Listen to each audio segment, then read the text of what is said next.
I swear a lot, and if that bothers you, then stop watching right now. If you want a professional looking video, then go watch a Lizard Wizard video, LZRD, on YouTube. Great guy. He's kind of a piece of shit. No, actually he's a great guy. Great guy, very intelligent, and some great Warriors videos. I'm just gonna start laying out there what I think. So let's go talk about some cats and books! Cinderpelt is one of my favorite characters in the entirety of the Warriors series. She was a very important character in the first arc, and even in the second arc, when many of the characters started to fade into the background, she remained really relevant and very integral to the entire story. Her entire tragic arc of constantly getting beaten down by life was one that I both loved reading and hated. I hated it because she was so wonderful and pleasant and great to read about, and she just got shit on all the time. But that's what I loved about it as well. It showed that life isn't fucking fair. Sometimes shit just happens that we have no control over, and it's how we deal with those things that makes us who we are.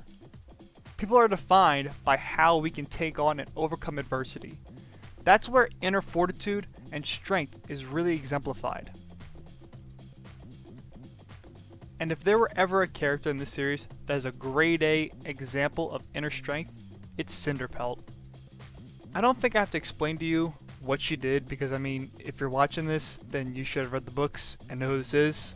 Also, if you fucking bitch about spoilers, go fuck yourself. The books I'm referencing are almost 10 years old, or older if they're the original series. And if you haven't read them and you click this video, fuck you. Now, with all this being said, why in the fuck did they reincarnate her as Cinderheart? Please tell me. I'm going to pretend like I'm giving you time to respond right now and give you the illusion that this is a conversation instead of a video, which it obviously is. This is something that people do to try and pretend like they're interacting with their audience when they're really not. I personally feel that the reincarnation was a really big misstep in the series. The whole point of her story is life is fucking brutal, and it's not always fair, but you can get through it and come out the other side even stronger, but only if you have the right attitude.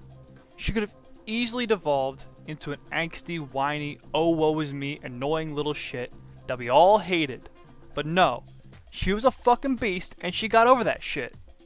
The reincarnation takes all of that payoff of her just dealing with the struggles of life and just says, oh, you know what? Here's a blue ribbon for getting last place and a little pat on the back. You want some milk and cookies? No? Well, here you go anyway, you little fuck, because you're obviously not mentally advanced enough to be able to handle defeat. So let's throw you a big fucking pity party, give you a new life just because. This is a giant middle finger to her entire arc. She never asked for special treatment. She never let her disabilities or her pitfalls drag her down. She just kept on trucking, and finally, in her last moments, she got the redemption that she needed. She got to be a warrior and die a warrior's death. That's all that she ever wanted. And then 10 seconds later, Starkling goes, GG, but we're gonna let you have another spin on the Iron Hunter's Wheel of Torture because we feel bad for you and we pity you despite the fact that you don't want anyone to pity you.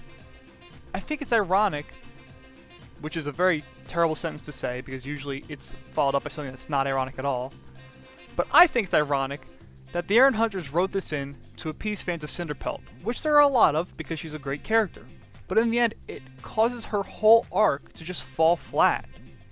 If she hadn't been reincarnated and had become the main person who talks to Firefuck, Leaf Shit, and J Freak in dreams with StarClan, it would have been a much better conclusion to her. Like, the purpose of her as a character is that things don't always go right, and that's 100% okay. But nah, fuck that. Someone might get sad and this great character died. Who gives a shit? Every good character fucking dies in Warriors. Okay, that was a little bit over the top there. I retract my previous statement. Not really.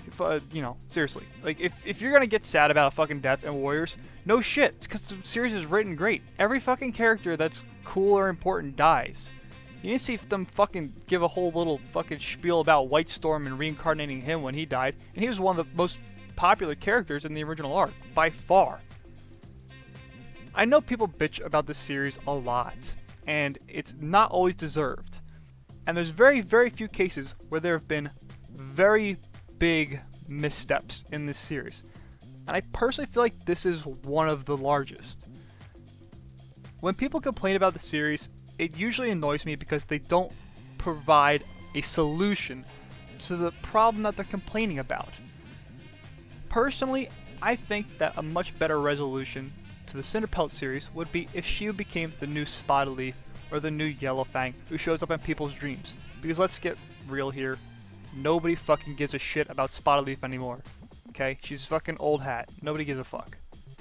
Her and Firestar's whole story, or lack thereof, is just kind of fucking pathetic.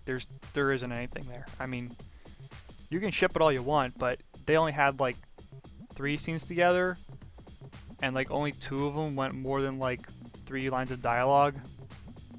And it's basically, hey, you're really hot. Oh, thanks, but I'm forbidden to love. Well, that was a fucking tangent there. I'm probably gonna cut that out. Maybe not. We'll see. To conclude, basically, I love Warriors. It's a great series. I'm so glad that I actually got to read it when it first came out. I read the first book in the spring of 2003, right when it started getting released. I read the first release that came out in America in my elementary school when I was 9 years old, and I'm now 22. I still remember this series, and I still remember characters. And the one that I always seem to come back to is Cinderpelt, because for some inexplicable reason, her arc is just so relatable. I think that everybody out there can relate to this. All had somebody in their life who's had some sort of misfortune, and just their sheer willpower and determination, they can be positive about it, and somehow, through their own inner strength, they can just overcome no matter what happens, no matter what gets thrown at them. And that is such an important lesson for people to learn, especially for kids to learn. And that is why I think her being reincarnated was a terrible misstep. But then again, that's just me. I'm a fucking alcoholic racist from Pennsylvania. Have a good day, guys.